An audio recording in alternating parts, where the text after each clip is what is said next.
Oke. Selamat datang di Galaxy Channel. Jadi hari ini pertanggal 28 April menjelang akhir bulan ya. Mau menjelang pergantian bulan lagi baru.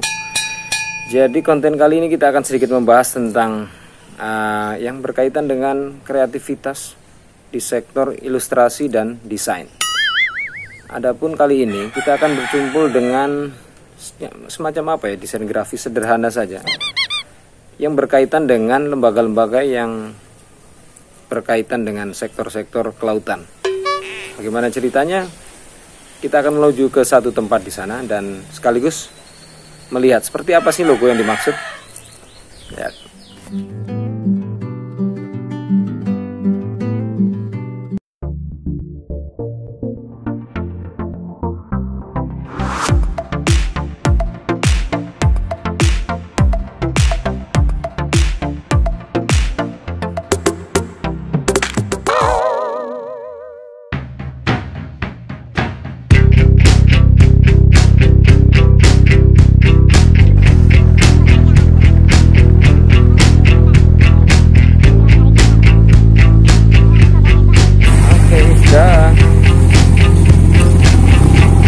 Halo Vlogi, jadi kita sudah tiba di kantor dari ISDA, sekaligus merupakan ada satu lembaga yang namanya Lembaga Jari ya, atau Juang Laut Lestari. Nah kali ini dalam konten vlog kali ini kita akan coba membedah apa sih sejarah dari logo yang ada di belakang ini.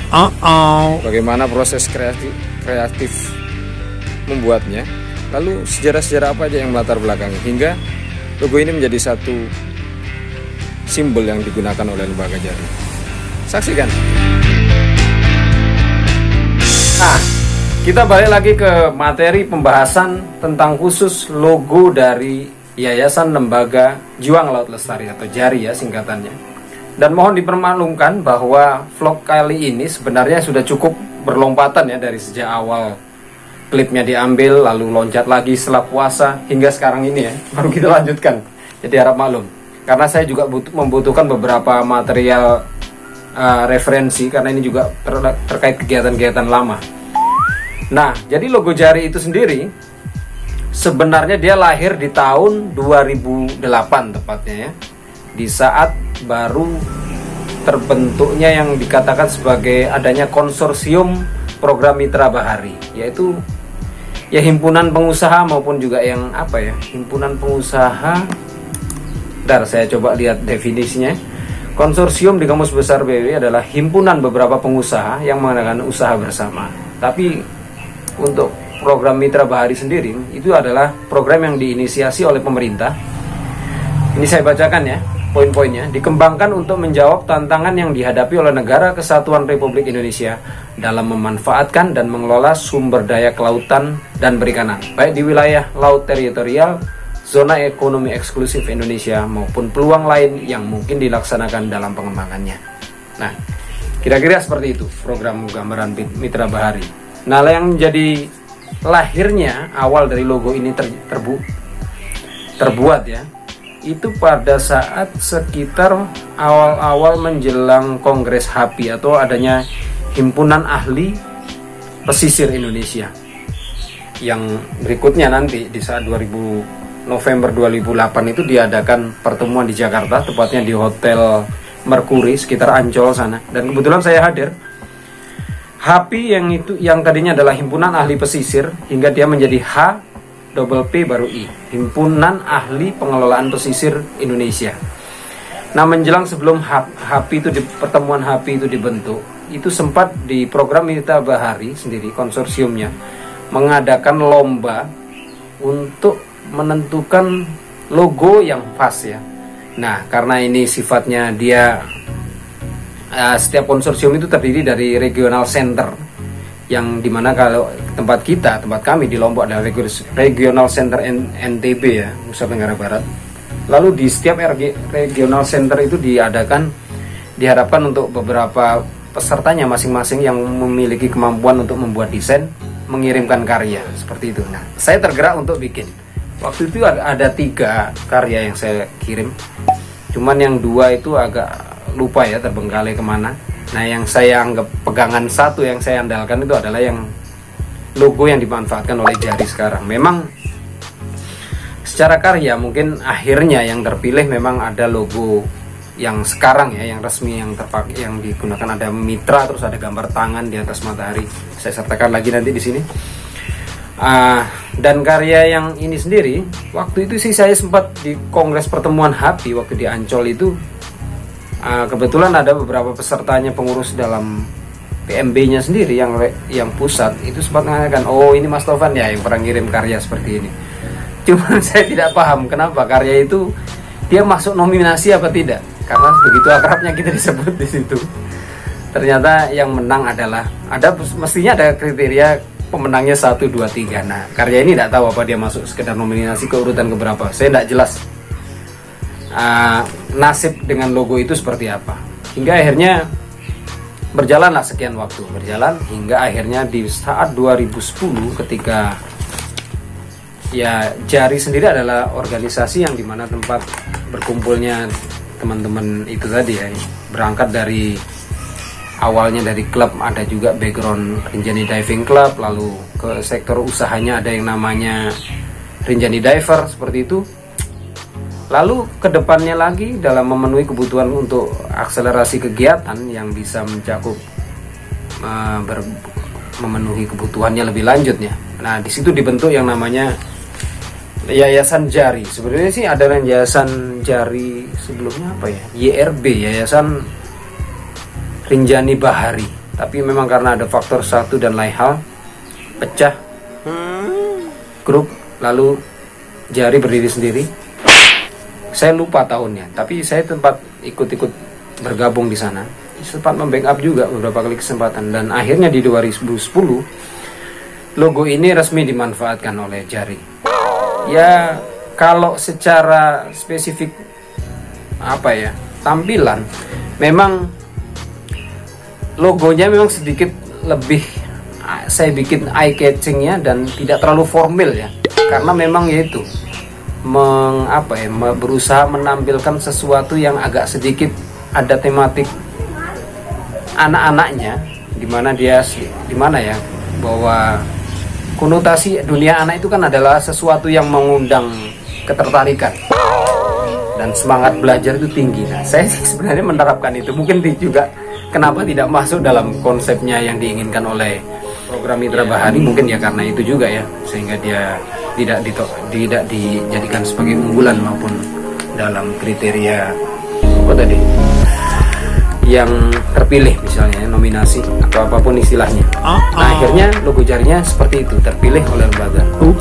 Dan berikutnya kita akan membahas tentang ya sebagaimana layaknya logo, pasti dia mempunyai kandungan-kandungan filosofi dari baik pilihan warna, gambarnya, tata letaknya, dan seperti apa. Nah, kita akan membahas tentang itu di tematik berikutnya. Jangan ditinggal materi ini ya. Lanjut.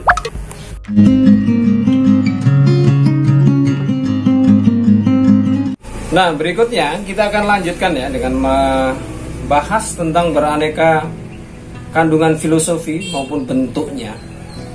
Pada dasarnya seperti hal biasa, kita akan melihat di logo ini yang sudah akan dicantumkan ya di sini ya, tentu saja.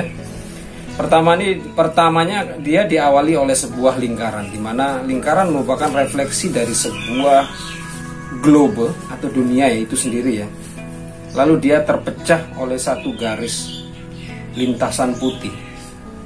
Tadinya sih sebenarnya ini akan dibuat semacam globe, semacam ada garis-garis bola, macam bola basket gitu ya, menunjukkan lintas garis bujur dan lintang, tapi dia hanya cukup diwakili satu.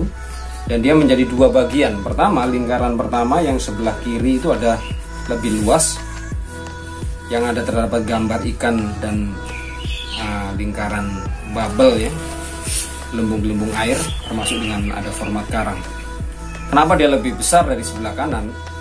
Pertama itu mewakili bahwa sebelah kiri adalah luas lautan, itu lebih 3/4 lebih luas daripada wilayah daratan yang ada di sebelah lingkaran sebelah kanan. Pola pecahannya ya, di sebelah kanan yang ada terdapat jari tulisan jari melengkung. Nah, kenapa dipilih dengan warna biru? Karena biru itu sendiri seperti di sini ya disebutkan dalam konsep warna-warna itu, biru merupakan refleksi dari kualitas harmonisasi ya, termasuk juga tentang misteri kedalaman laut seperti itu ya, bahwa dia mengundang sesuatu minat untuk kita mengeksplorasinya lebih dalam. Dan tentunya itu bagian dari kenapa laut selalu mengundang untuk kita selalu datang ke dalamnya. Lalu berikutnya, format-format garis sederhana tadi. Di dalam lingkaran yang terbesar sebelah kiri ada ikan ya. Pertama ikan, lalu apa dia disebutkan di sini? Pertama biotanya. Kenapa ikan? Karena dia mewakili dari kata fisheries itu sendiri. Dan tentunya ini adalah lambang dari kelangsungan hidup. Kalau gelembung-gelembungnya tadi, bahwa sesuatu itu sedang berlangsung kehidupan di sana. Lalu mata ikan itu sendiri dia melirik ke arah sebelah kanan dari kolom lingkar bumi yang wilayah daratan, karena itu adalah bagian dari misi tentang bagaimana kita lembaga ini nantinya akan lebih memperhatikan, termasuk juga dengan visi melihat lebih harapan ya, bahwa daratan itulah yang tempat memiliki peluang untuk menyelamatkan laut, sebagaimana dia bisa memperlakukan laut itu lebih bijak maupun dalam pencapaian harmonisasi demi kehidupannya sendiri, manusia-manusianya. Lalu ada warna oranye yang di sebelah bawah dari ikan itu. Dia merupakan format dari warna cerah. Kenapa dipilih warna oranye? Oranye maupun kuning dalam tulisan jari itu sendiri di sebelah kanan sebenarnya hampir sama ya. Satu, dia mewakili segar, aktivitas, dan energi. Sementara kuning itu mewakili optimisme dan kesenangan, juga energi. Ini hampir sama ya, karena warna ini juga merupakan bagian dari satu gradasi. Nah, garis pembaginya sendiri rata atas bawah, mungkin itu utara selatan yang mewakili dari lintang bujur. Lalu berikutnya, mata ikan menghadap kiri itu merupakan harapan, visi, dan misi pada individu yang ada di daratan. Biru tua melakui warna samudera. Dan baik lagi, yang lain lagi, pada logo jari sendiri ada dibentuk apa ini? Pencerahan dan dibentuk. Oh ya, tulisan jari sendiri kenapa dia membentuk jari melengkung seperti itu? Ya tadi warna kuning itu ya. Dia mewakili tadi keceriaan, daya hidup. Apa ini? Dibentuk lengkung mengikuti bagian dari lingkar globenya. Oke, sudah cukup dipahami itu ya. Lalu ada yang kata yang lain? Tidak ada lagi. Nah, ada pertambahan sendiri di bawahnya. Ada tulisan yang ini ya, MINC. Ini sebenarnya ada tambahan dari kakak yang mengelola di bagian pengelola dari lembaga itu sendiri, menyertakan MINC itu sebenarnya dia gambaran dari aku secara lafal ya. MINC adalah aku dan laut, begitu. Tapi sebenarnya juga merupakan abrevisi singkatan dari ME-nya, ME dalam bahasa Inggris, maksudnya adalah Marine Education, and C-nya adalah Community. Jadi seperti itu kurang lebih ya penjelasannya. Nah, apakah karya ini hanya begitu ribetnya diciptakan? Sebenarnya enggak ya, karena saya sendiri menciptakannya itu pada saat awal-awal dulu hanya menggunakan aplikasi PIN yang ada di bawaan dari Microsoft itu ya, program bawaan si komputer itu yang umum gitu. Ada PIN, program gambar paling sederhana. Tapi yang intinya adalah penyampaian dari konsep-konsep gambarnya itu sudah cukup dipahami. Nah, itu berikutnya.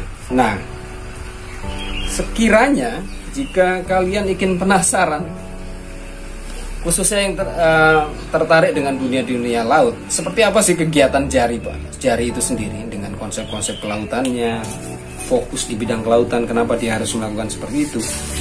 Nah, di bawah nanti di bagian dari deskripsi tentu akan saya cantumkan linknya, di mana bisa kalian lihat ruang gerak kegiatannya seperti apa Yayasan Jari ini.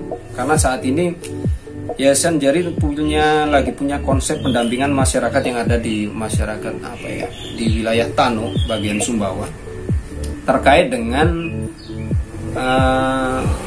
fokusnya sedang di tematik ini, penangkapan dan pemanfaatan gurita di masyarakat sana. Tentunya banyak sekali aneka pendampingan kuliner-kuliner gurita itu diberdayakan. Lalu juga apa sih secara konservasi dan pengelolaan yang berkelanjutan di masyarakat itu seperti apa? Nah, sebenarnya proses pendekatannya seperti itu ya. Masih juga tentang lingkungan laut dan pesisir. Dan tentunya juga ada yang menariknya di sana ditentukan, yang saya sempat melihat di beberapa materi vlog-vlognya, itu juga ada penentuan hari gurita sedunia atau hari gurita nasional atau sedunia, saya lupa. Nanti kalian bisa langsung lihat di sana. Nah, tentunya itu saja ya, bahwa menggambar, menentukan, juga membuat desain-desain yang sederhana tidak juga harus dengan beberapa aplikasi yang sulit-sulit ya. Tapi intinya kita juga bisa membuat satu mekanisme konsep yang sederhana yang tentunya nanti juga bisa diolah oleh ya orang yang paham ya tentang cara membuat program-program gambar itu yang merapikannya sendiri. Intinya kita tetap dengan konsep-konsep yang sudah tersampaikan. Oke, demikian kiranya. Mudah-mudahan ini sudah cukup mewakili ya tentang bagaimana membuat konsep desain untuk lembaga yang ada dan fokus di bidang laut dan pesisir. Terima kasih sudah nyimak. Dan tentu saja like, comment, and share, dan tentu saja subscribe demi keberlangsungan dan sustainabilitas dari kanal Kelas Luar Galaksi. Terima kasih. Ketemu di wacana yang lain. Assalamualaikum warahmatullahi wabarakatuh.